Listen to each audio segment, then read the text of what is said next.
The average credit card debt in the United States is $11,000. The average income in the United States is approximately $50,000.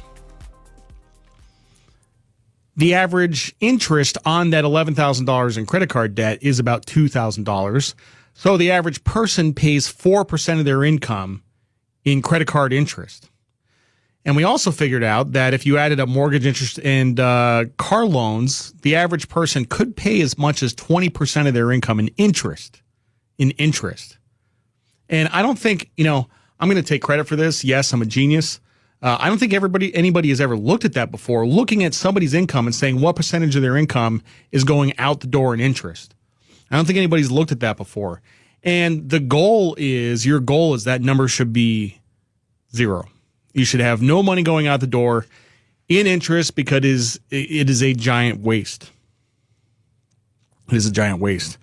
So let's think about, if you had an average income and an average credit card debt and you were paying $2,000 a year in interest, what could you buy for $2,000?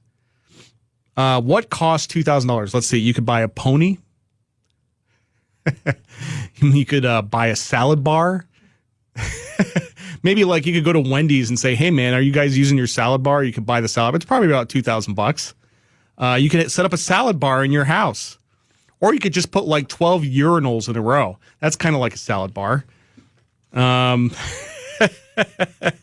the way, my brother, as for a joke one time for Christmas, he sent me a urinal for Christmas, a real urinal, and he got it off of Amazon, and it was only $100. So I thought about hooking it up in my house.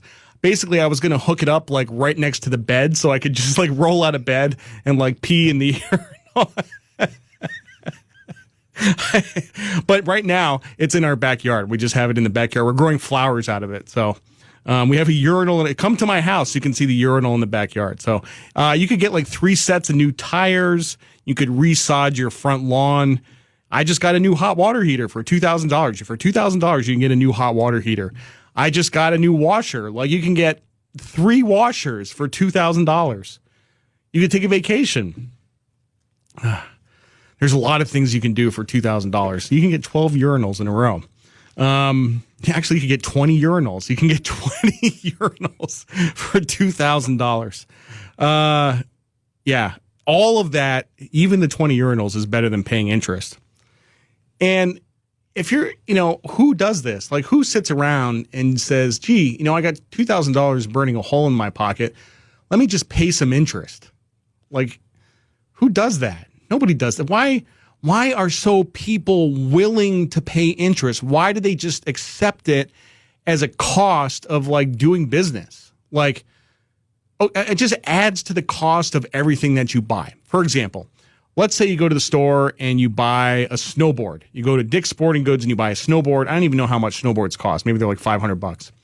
You buy the snowboard, you put it on your credit card, and if you don't pay that off, and assuming that's the only thing on the credit card, over the year, that snowboard is going to cost you $100 in interest.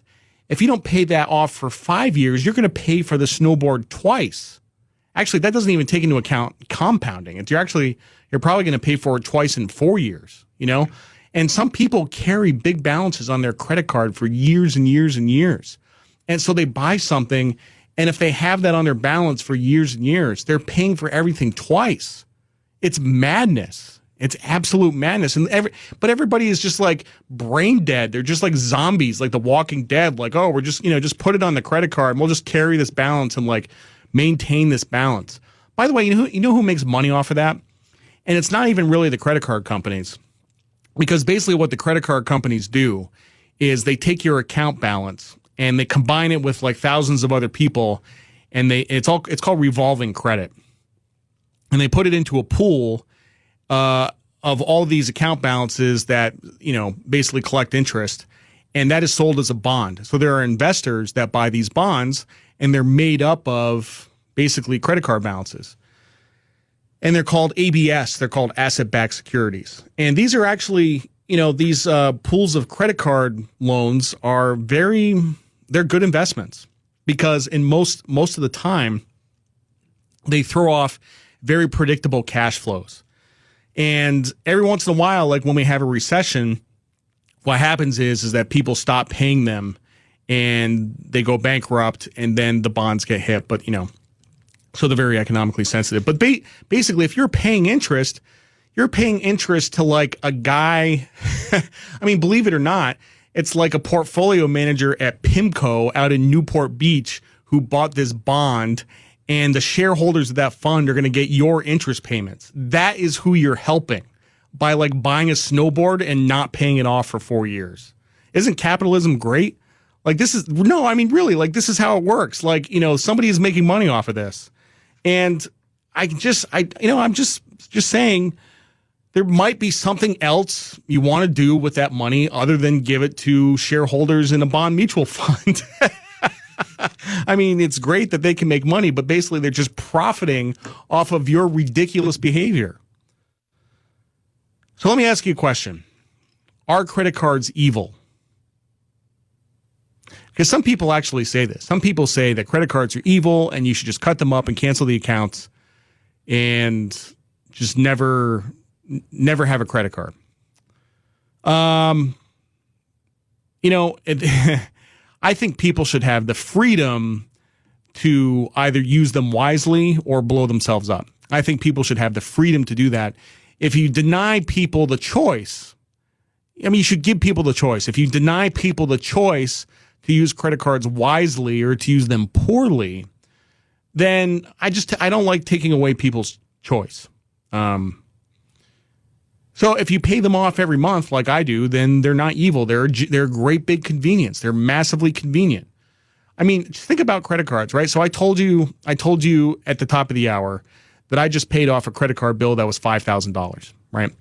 What if I had to carry around like $5,000 in cash? Like, that would be a pain. Or what if I was like carrying around my checkbook, which is basically like 30 years ago, that's what people did. They carried around a checkbook.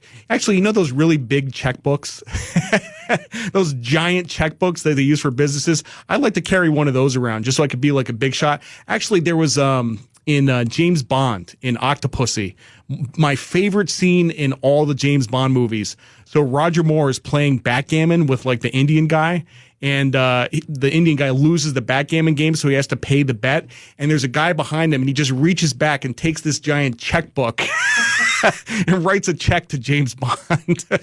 I mean, this is why we have credit cards, because of that. No, it's a big convenience, and it's not evil. And by the way, you get points, and the points aren't everything, but it's better than nothing. But you should not borrow with credit cards. Like I said at the top of the hour, if you want to borrow, get a loan. Go to the bank and get a loan. Just plan ahead. If you can go to your bank and walk in, and those guys in like the offices, and they have the really bad clothes. They have like a black shirt and a red tie, right? Go talk to one of those guys and tell them you want a loan. Tell them you want a loan for $10,000, and they'll give you a loan for like 8%, and get a loan. And it's better than a credit card, which is 20%. Or 18% or whatever. So do it that way. Sometimes I get with a credit card, if I get 20 days into the month, I keep track of my balance. But every week I log in, see how much I've spent, whatever. And then if I get to like 20 days through the month and I got to pump the brakes, then I pump the brakes, and I stop spending. And sometimes I have a big month and sometimes I have a small month, but just don't be one of these people who cannot deny themselves anything. They walk into a store and they say, "Ooh, I got to have that." No, you don't. And actually a better system is, if there's something you really want, then set a goal, right? People get paid different ways. If you're a W-2 employee, and you just get a salary, then say, okay, I'll buy this in 2 months. If you work on commission or you work on tips or something like that, say, okay, I'll buy this when I make $1,000, right? Set a goal, but just don't. What happens is people walk into the store and they say, I got to have that. And they can't do any of this delayed gratification. And they just buy whatever this thing is. And then they just pay interest on it for the next 3 years, and they pay for it twice.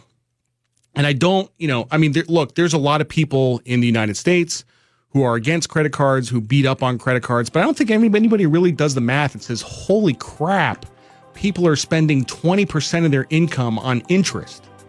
That's insane. It's absolutely insane. To me, like, I love to buy stuff. I do. I don't do the retail therapy thing. I don't buy things when I'm depressed. But I like to buy clothes especially, and I look forward to shopping trips, and I set goals.